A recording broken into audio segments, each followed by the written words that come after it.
Welcome everyone to the first Future Strong of 2022. I got the year right, Lindsay. That's a first.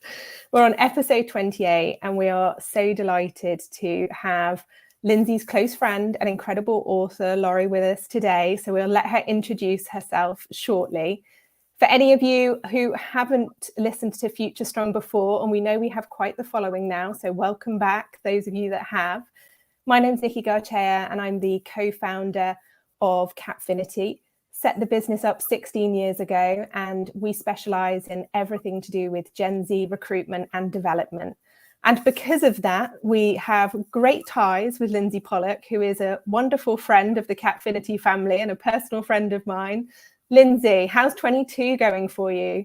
Hi, Nikki. Good to see you. I have my new 2022 calendar up on the wall, so I'm very excited about that because I'm old school. I'm Lindsay Pollock, for those we haven't met, and please, everyone, introduce yourself in the chat and tell us where you are watching from. I'm in New York City. I am an author and speaker specializing in generational diversity in the workforce and Gen Z. And Nikki, we are Americanizing you to say Gen Z instead of Gen Z. I notice you have a new background today, so do you want to tell everybody about your exciting news? And I believe those are new plants as well. Well, actually, plant from old location, but I have finally moved back into my house after being the crazy woman who, those of you who listen in know I've got a top strength and adventure, started embarking on changing my house and renovating it at the start of a pandemic. So something that should have been 16 months turned into 18, but I am back in some of it at least. We're in the part that's got walls today. Fantastic. And I'm so excited that our friend Dave Ong is here. Dave, welcome. Jane Matson is with us again from Massachusetts. We've got Trudy, our good friend Trudy Steinfeld, calling in from Cambridge. Chris Whitney from Scranton, Pennsylvania. We've got a friend from San Diego. Fred Burke, one of our past guests, is joining us from Cape Cod, and Jordan Flynn from Winchester, Virginia. We'll keep welcoming everybody, but first I want to welcome my dear friend and mentor and the author, well, let me tell you her name first. Laurie Ruettimann is a former HR executive, amazing professional speaker, and author of Betting on You, How to Put Yourself First and Finally Take Control of Your Career. Thank you, Laurie, for coordinating your book cover to match my new home office decor. I appreciate that very much. Laurie's been featured on CNN, Wall Street Journal, USA Today, The New Yorker. She has a fantastic podcast in the top 5% of all podcasts globally called Punk Rock HR. You are going to love speaking to her. Welcome, Laurie. Well, thank you so much for having me today. It's an honor to be with two amazing women. And I'm here in Raleigh, North Carolina. So if anybody is listening from the Southeast or watching from the Southeast of the United States, say hello. We may be neighbors. You never know. So I don't leave my house much these days as a writer and a speaker. I do everything from home, but I'm happy to meet new people. Ask and you shall receive. We've got someone from Wilmington, North Carolina, calling in. Yeah, we've got someone from Corfu Island in Greece. We've got Manny Constantinolis from Cambridge, Massachusetts. We've got a friend in Burlington, Vermont. We've got Betty from Hamilton, New Jersey. Tahani from Bloomington, Indiana. Frank from San Antonio, Texas. My friend Glenn Fowler from Sacramento. Rosa from Wappingers Falls, New York. And as Frank said, we have a powerhouse panel today. Nikki, I'm going to turn it over to you to ask the first question of Laurie. Thanks, Lindsay, and welcome to everyone. It's great to have so many people show up on the first episode of the year. So, Laurie, I've been stalking you a little. I confessed that before we went live. I'm sure it will continue over the weekend. But one of the things I noted was your pieces on LinkedIn about the manager people won't leave. And I think at these times of whether we call it a realignment, a restructure, a resignation, whatever great thing is happening, and it is certainly happening, I think the manager's really, really key to people feeling connected in this hybrid, strange world we live in, work in. Would you share some of your insights and whether you think the manager is important and what can we do to maybe be a little better at it? All good questions. If anybody had a magic pill for being a better manager, they would be a bajillionaire. They would have more money than Elon Musk because he's not a very good manager himself. So I think the manager plays two important roles in our society. They play the role of coach and advocate, but they also play the role of gatekeeper. And so I do have a course on LinkedIn called Be the Manager That People Won't Leave. And I think it's just important that these days we try to err on the side of coach and advocate as managers and stay away from the role of gatekeeper, because the role of gatekeeper is really a fake role anyway. We're not always in charge like we think we're in charge. So a manager that people don't leave has integrity, believes that a job worth doing is a job worth doing well, will do the work, him or herself, in order to demonstrate their commitment to the job. They're also a coach and an advocate, and not in a fake way, but they truly love the people who work for them. They don't have to romantically love them, hug them, but they have to want what's best for them. And, you know, I used to hate this idea of family at work, but families are just communities. It's a label that we use for community. And if you think about your work life as a community, you don't have to like the person you're with every day. You don't have to like the person you coach. You don't have to enjoy their dumb stories about cats or going to the park or doing things, but you have to love them and want what's best for them. So in that way, being a manager that people won't leave is all about love. Well, without saying I love that. That's amazing. I wholeheartedly believe in this as a methodology. Do you have some people kind of finding that difficult? What's when you get the pushback, what do you say? Yeah, a lot of people are afraid in this Me Too, post-woke environment, all the buzzwords that they throw out. They're afraid to love, right? Oh, I don't want to be sued. I don't want to be attacked. I don't want to say the wrong things. And my father-in-law was as old school as it comes. Worked in New York City for AT&T for a bazillion years, started out at the bottom, worked his way up through management, and he was known for loving his employees. And he didn't call them his employees. He didn't use that language of ownership, right? They were colleagues. They were team members. They were people he worked with. They were people he supported, but there was no possessive ownership. And if that could happen in 1978, in 1986, in 1995, it could be a model for today. You're not there to own something on an org chart. You're there to love and support. And if you don't want to do that, get out of the way. That's how I feel about it. I'm reminded of that Project Oxygen study from Google, where they studied what made someone a good manager. And number one was people said, my manager cares about me. And that was number one at Google, right? The most analytical, data-driven place was, does this person actually care about me? A lot of resonating in the audience from those comments. And everybody, please do send your questions for Laurie. She's such a wealth of knowledge. Laurie, I want to drill down on that because obviously I couldn't agree more, as Nikki said. Can you talk about that in the virtual environment and in this particular moment we're in, which is people are languishing, as Adam Grant would say, there are a lot of mental health concerns. How do you love people virtually? How do you love people when they're struggling, when they're isolated, when we don't know when people are going to go back to the office or not? Can you talk a little bit about how to adapt that for this really challenging environment that we're all in? Sure. I actually have 2 book recommendations that I absolutely love. And Lindsay, you may have a third. The first is Digital Body Language by Erica Dawane, who was an amazing guest on my podcast. And she just really profits this idea of making sure that your body language is soft, you're leaning forward, you're really adopting and adapting to the person that you're communicating with, right? You're looking in the camera, you're focused, and you're not distracted. The second book is Can You Hear Me by Dr. Nick Morgan. And before the pandemic was a thing, he talked about how to design your room to make sure that your brain knows that the other person on the other side of the screen is friendly. Because it turns out in this digital age, when we see a face on the screen, our bodies and brains still don't know if that's a friend or a foe.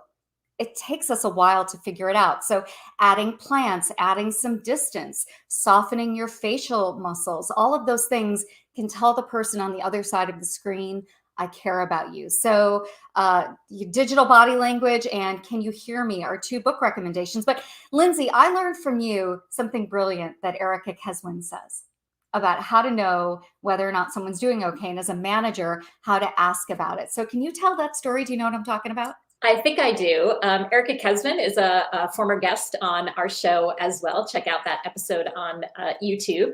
So Erica asked this incredibly simple question that has been game-changing for me, and I'd say personally and professionally. I think this is where you were going, which is, how are you really? Not how are you, which the answer is always fine. How are you? but how are you really? And that little nuance is so important. And I just want to share something that our friend Manny Contaminolis, who's the director of career services at Harvard, just said. Laurie, I so appreciate your sensitivity to language, nuance, and meaning in understanding this topic. My own preference is to avoid the use of the word manager. I believe you lead people and manage things. I don't think anyone enjoys being managed. Well said and super insightful. If only more of us could take a look at the root of language and understand where these words come from, and also lean into healthy alternatives, not because someone on Twitter thinks it's a good idea, but because psychologically it's rooted in better behavior, better outcomes. Often when I talk about love, people look at me skeptically. And again, I'm not talking about romantic love. I'm talking about companionate love. And it's not just me. It's not just a bunch of people out there saying these things. It's research done at Harvard, done at Stanford, done at some of the leading universities about the role of love at work and what is language at best, but an expression of love. So I love this idea. No more managers, leaders. That's great.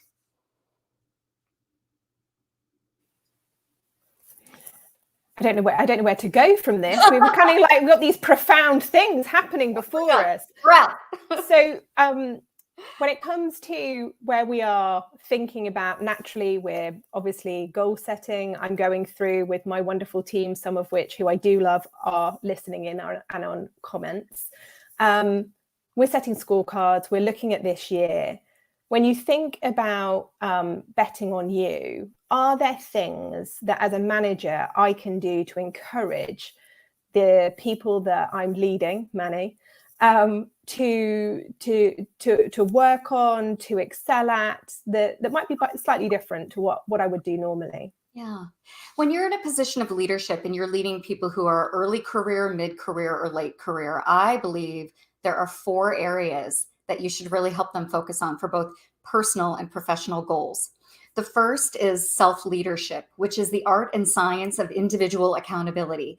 How do you help people do their work alone? Because most of us in this knowledge worker economy, and I hate that phrase, are working alone to some extent. How do you make them feel good about the choices they make?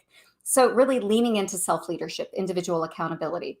The second is setting some good goals around well-being, not losing 5 pounds, not, doing keto or any sort of crazy weird diet, but really, how do you respect the one thing you have throughout your entire career, which is your body? How do you make sure that it feels good to be in your body? Because when it feels good to be in your body, whatever that body is, the work product is better. The third is how to be a continuous learner, because all learning is worthwhile, not just for your job, but learning how to be a better person, learning how to be happier, learning how to be more inquisitive. All of that is worthwhile. And then the fourth, goal setting around taking better risks, is something we can all do better. And I teach this idea of a pre-mortem, just trying to figure out how things are going to fail before they fail, so that instead of making the same mistakes over and over again, we make new mistakes in the new year, like more interesting mistakes. That should be the goal. I made a huge new mistake yesterday. So that's really resonating with me that I actually accomplished something in January 2022. Laura, I want to go back to number 3 about being a continuous learner. One of my favorite takeaways from your book, Betting on You, is what you said: when you're struggling, when you don't know what to do, when you're flailing, go and learn something. Can you riff on that a little bit for us? Absolutely. Years ago when I worked in human resources, I did it all. I was a generalist, I was a manager, interim director, I did some college recruiting, just hiring engineers, all of it. And it was all pretty miserable. And I actually got this really great job where I was in a leadership role and I didn't have much to do because things were going kind of well. And I found myself wandering the streets of Chicago where I worked, going to the art museum in the middle of the afternoon because I had a pocket of time. And someone said to me, you know what, you might as well just go get certified in human resources. Even though you don't like HR, even though it's not like your jam necessarily, go learn about it.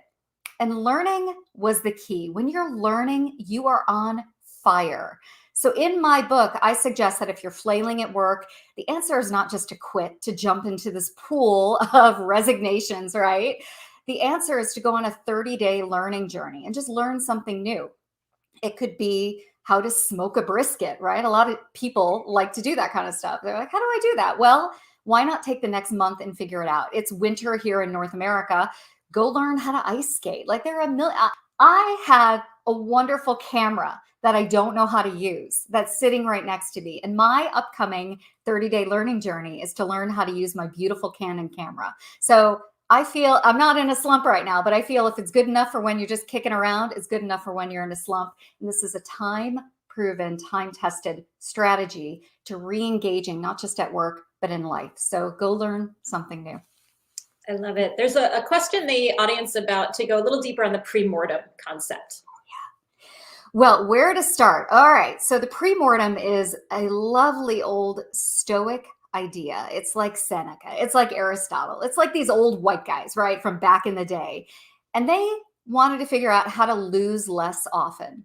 So they did this little mental trick where they flashed forward to a battle, like an intellectual battle or an actual battle, and thought, how am I going to get beaten? And they addressed it before they actually did it.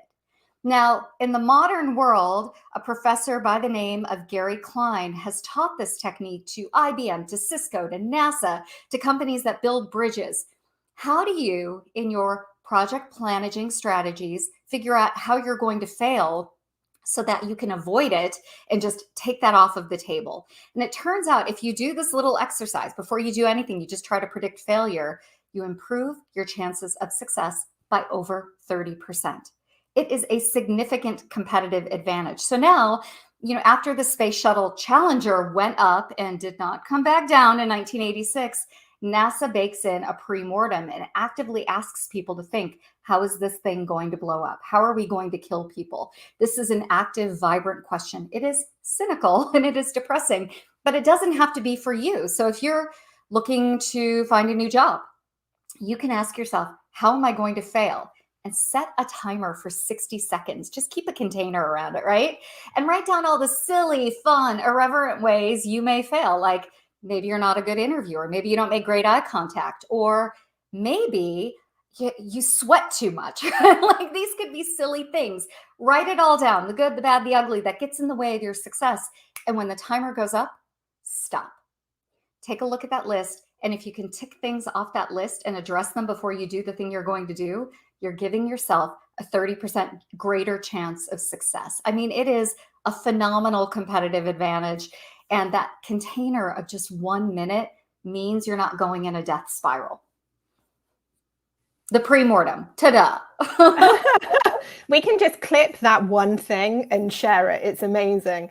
I have to give credit to my business partner, Alex Linley, because he loves a pre-mortem and he is fanatical about them. So I could not agree more with what you're saying.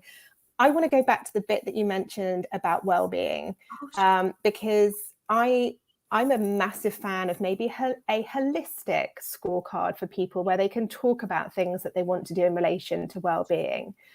I really feel, and we can see from the data, particularly for Gen Z at the moment, that mental health has become such a big issue. And I know a lot of Gen Z managers who are potentially going to bring in cohorts of talent, interns or graduates over this coming year are really worried about how they support Gen Z in relation to that well-being, the mental health piece that hopefully maybe being in employment might support them through. But do you have any thoughts particularly about that pillar at these times and any tips particularly for Gen Z managers? Yes.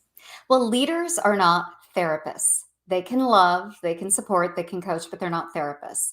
And so normally a human resources department would implement an EAP program, an employee assistance program, where Gen Z and all employees can go for free or a discount and talk to true therapists and not have it count against time missing away from work. It's confidential. So the EAP historically has been the program that companies lean into to address mental health. Unfortunately, the EAP is one of the most underutilized programs in every company. Statistics say it's used less than voluntary retirement programs, less than financial literacy. Nobody is using the EAP, including leaders and human resources professionals who need it, who absolutely could use it.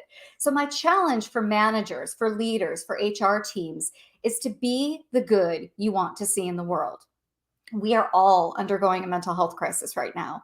So if your company is lucky enough to offer an EAP program, use it and talk about it in a human way, not in a policy-driven way, not in some sort of elitist hierarchical way. Talk about your own experiences, especially if you're managing younger individuals. Encourage them to be curious about it. Talk about your own experiences, really remove the shame, the mystery from it. And then you've got a resource that is already there, that's already paid for right at your fingertips. So the EAP, really reestablishing a relationship with that, is the way to go. I love that. Nikki and I have been conducting Future Strong research with heads of talent acquisition, diversity, inclusion. And one of the things that we've talked about is that you have to model that well-being.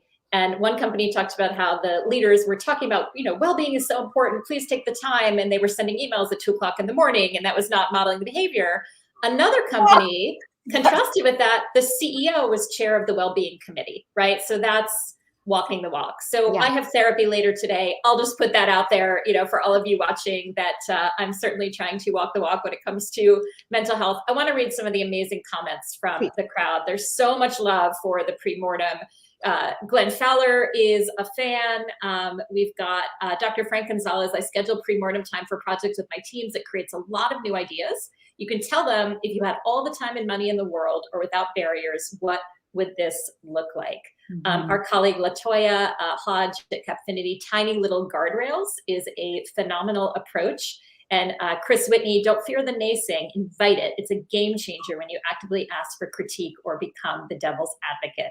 So also good. Some love for curiosity, boosting learning, remaining curious, and about EAP. Oh, Jane Matson, when I was a manager, I strongly encouraged employees to schedule an appointment with EAP. I shared that I had been many times and they were very helpful. I couldn't agree more. Love it. Laurie, I think this is sort of circling a topic you talk about, which is to be your own HR department. Can you talk about that concept? A lot of people here do work in HR, but I love the idea that all of us have to internalize it. So if we were all our own individual HR professionals, by the way, HR departments would look and act so differently, because being our own HR means we are individually accountable for our relationships. We treat one another with respect and dignity. We are automatically, by default, inclusive, and we are curious about our own biases, and we are always committed to overcoming them, right? It's about being a healthy, well-adjusted, functioning adult. That's what being your own HR department is all about. And then when there are troubles, you've done that triaging, that low level, can I talk to the person? Can I address this? So that when you do go to HR, it's not because you don't like the way somebody looks, somebody smells, you don't like an email signature, you're not a spy, all these little itty bitty things that people go to HR for, and takes away from some of the strategic work that HR professionals want to do. So I write about this all the time. And I actually have a LinkedIn learning course called Proactively Managing Your Own Conflict, where you can try to find ways to either form a healthy compromise with someone where you learn how to talk to them, just to have a conversation. Like, how do we fix this? Human to human, person to person. We both want something here. Or a productive solution. You don't like that person, they don't like you, but you both agree on shared goals and shared values, right? So I teach this all the time, but this really starts with this idea of self-leadership, of individual accountability, that there's no cavalry coming to save you. And the weird thing that's happened over the years is that we look to HR as employees to save us. And that's a lie. That's not going to happen. And HR professionals have hearts. They want to go in, they want to help, but again, they're not therapists. So if we all just take a step back and start to be individually accountable for the low-level things, to be continuous learners, to take care of our own well-being, to really focus on what we can control, then we can interact with HR at a much more mature and I think intellectually rigorous level than the way we often go to them today. But again, you can't look for HR to start this. You have to start it within yourself and know what you can control and what you can't, and start to be a little bit braver and take on more accountability. Amazing. And we've got so many more comments. I'm going to get you, Lindsay, to chime in with these. But Trudy Steinfeld, my colleague at Capfinity and guru in her own right, says smaller organizations without the structure of an EAP. Oh, there's so many comments you've gone through. Without an EAP can still promote mental health, giving employees wellness time and having a list of resources on the ready, and also show compassion and caring without delving into personal info. I think that's wonderful. true. I'll take this one from Kathy, and then you can take some, Lindsay. Kathy Butler writes, I just did a mock interview with a young man and asked him about a challenge at work, and he described the team as having lost their inspiration. Leadership was still pushing on the deliverables. This Gen Z guy suggested a pause and a creativity activity, maybe vision boards. Leadership agreed, and the next day they were told, came at 10, they arrived to a barista making lovely warm beverages and a room full of art supplies. Long story short, young talent is rising up and offering. That's fantastic, yeah, Kathy. that's Fantastic. I love the positivity of this conversation. I know that sometimes conversations about HR can delve into the negative. There is a little bit of feeling among the HR people that they feel like therapists, even if they're not supposed to be therapists. So that's certainly out there. Sure. And we want to welcome Denise from Houston, who's here as well. Laurie, I want you to put on your futurist hat a little bit. I know that you host a podcast, you write, you consult, you develop LinkedIn learning courses. What's on your mind for 2022? What are you thinking about? Where's your energy? If you had to give some predictions of just sort of where the conversation is going, what would you say? Well, the conversation is still very much focused around COVID, but I'm focused on two types of workers still. The frontline workers who are out there in the trenches, the confusion around what they're feeling, and really trying to find a way to reassure them that you have more control than you think you have. And that includes Gen Z workers as well. This is a terrible time to join the economy, but is there ever really a good time to graduate and step into the world? The world is chaos at any given time. So this is your challenge, though, to step into it and really know who you are, what you can control and what you can't control. The other thing I'm thinking about are gray collar workers, people who are considerably older than Gen Z workers, right? Maybe in their 60s, 70s, even 80s, and want to contribute. They don't need to contribute. You know, when I was growing up, when we saw an older person working, we felt sorry for them. We thought, did they not save enough for retirement? And while that still is true for some of those workers, there are older workers out there who are like, I'm 80 and I'm not slowing down. So I believe in reverse mentorship. I believe in getting these individuals into the marketplace, you know, learning from them and also continuing their own learning and development. Like, how do we make sure that people aren't 80 and isolated from technology? So that's kind of what's on my mind this year. Sounds like generational diversity to me. I'm all for it. I'm all for it. Thank you. Nikki. So just finally, before Lindsay narrates a quick roundup for us, Laurie, I'd love to just hear, I haven't read your book yet. Give me 3 takeaways so that anyone who hasn't read it should definitely read it in the next month, particularly when it's mentoring month. We can do self-mentoring. I will give you one takeaway. It is the thing that I believe in the most about this book. I want people to read this book and recognize that your work is not your worth. You deserve love, compassion, and education, good food, a life free of student loan debt, just because you were born, not because you've somehow worked your way up on a hierarchy. You deserve all the goodness in the world, and you should take that energy into every encounter you have at work. You deserve it. This belongs to you. You deserve to be loved and recognized regardless of your job title, regardless of your season of life. And that's what this book is trying to teach. Oh my goodness. Thank you. Well, I've fallen in love with why I should read it. So I'm all in. Lindsay, I don't know how, I say this to you often. How do you summarize such great intel in 3 points? This is my job. My number one Capfinity strength is narrator. Nikki, can you also share, because it is National Mentoring Month, a special offer from Capfinity before I wrap us up? Yeah, and Haley will put this in comments, but we have our strengths profile available to all our listeners at no charge, and also our ebook has become available. So to support everybody, both personally as they start goal setting, thinking about the year ahead, or maybe they're just curious and they want to know what their strengths are, but hopefully that will help everyone listening in. So yeah, that's from us to you. Excellent. So I will give my top 3 takeaways from episode 28 of Future Strong, our first of 2022. Could not have started off with more energy, and we are so grateful for everybody who attended today. 3 takeaways from Laurie Ruettimann, author of Betting on You, which is now available in paperback. Number 1, being a leader is about love, and no topic resonated as much with our audience today. Number 2, be a continuous learner. When you are learning, you are on fire. And number 3, leaders, according to Laurie Ruettimann and Gandhi, be the change you want to see in the world. Be the good you want to see in the world, particularly when it comes to well-being, talking about EAPs and mental health. If we model that as leaders, it will trickle to all elements of the people we manage. So much love and gratitude from the audience today. Thank you to everyone for joining. And Laurie, will give you the last word. Tell everybody where to find you and your work.